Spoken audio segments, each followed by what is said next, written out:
Benbriac became our first summit of the new year, after a succession of failures, largely occasioned by the human member of the team. As recently as last Sunday, I'd aborted an excursion to Glen Finglas, due to sheep on the hill, and the tiresome necessity of having to keep Tashi tethered in their presence. Although my wee Apso is beginning to display less interest in the woolly parasites, Tashi is still far from the model citizen when in close proximity to them. As usual, the weekday weather was perfect, and a day off work was definitely called for.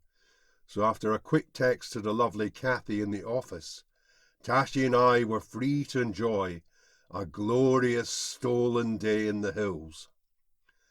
By 9:30 we were heading out of Glasgow and up towards Aberfoyle, with the wee dude reclined in the back seat, with his latest furry toy, growling contentedly, and me mulling over possible route options.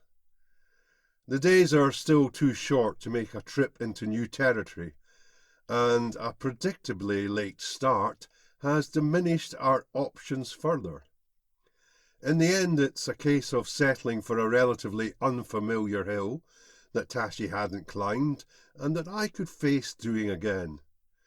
Numerous repeat ascents of hills close to my home in Glasgow have engendered a familiarity which has taken any sense of adventure out of the enterprise. After much deliberation, I decided on Benbriac, a near neighbour to Benvenue. This rugged little peak tops out at just over 700 metres and is often climbed along with Benvenue. The route begins at a large lay-by adjacent to Loch Ard.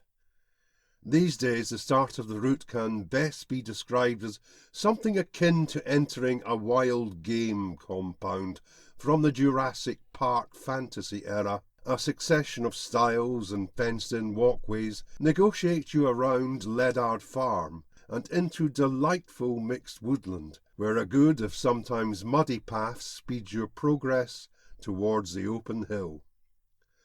When I first came up here, fencing was to a minimal, and you passed over a little planked bridge before following the path up alongside the burn, passing a magical little pool with a waterfall. Public access to this scenic treat is now discouraged by a fearsome array of barbed wire fences and warning signs. Kind of hard to believe that we are in the heart of a national park here. Once by the farm, I was able to release Tashi, and it was immediately apparent that the wee dude was, as usual, determined to make the summit in record time. He flew off up the path, leaving me in his youthful wake. Of course, my imperious Apso would pause at suitable spots en route to allow me to catch up and see the contempt in his gaze before he continued in Apso cruise mode. In no time at all we are through the woods and approaching the crossing of the Leddard Burn. Now, if the burn is in spate, the iron girders which traverse the stream at this point can be a tricky enterprise. Tashi didn't like this improvised bridge one bit, and reluctantly crawled his way across it on his belly. Had retreat been a viable option, he would most certainly have taken it. Once by this obstacle, there is another high stile to negotiate. From here onwards there are no further obstacles, and a good path leads you on towards Benbriac, which is now in view. The weather today is awesome, and the Arran peaks are now visible above a blanket of low mist. I saw no reason to rush, but Tashi was in no mood to hang about, and to my dismay, following the path was not top of his list of priorities either. Bouncing about on tussock grass and heather was much more fun, and occasional patches of snow to roll about in were a temptation he could not resist. We were soon on the large col between Benbriac and Craig Abialach, and it is from here that you get the first views of Benvenue. A good path leads on to the latter mountain, but the route to Ben Briac is pathless.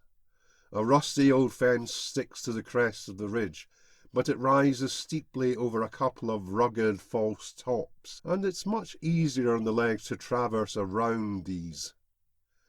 En route to the summit, Tashi found a huge boulder to practice problems on, and from here the views were beginning to open up, with the Crianlarich Hills particularly dominant. Lunch was taken on the summit, and with a spring-like warmth in the air, it was a lengthy stop. The view is expansive, and it was easy to pick out a succession of familiar old friends. Directly beneath us, Loch Tinker looked to be a lovely spot for sky-gazing, and the old paddle steamer was out cruising on Loch Catrin. Now Tashi probably enjoys running downhill more than anything else, and having 4 legs he has a distinct advantage here, and once again I was left in his wake.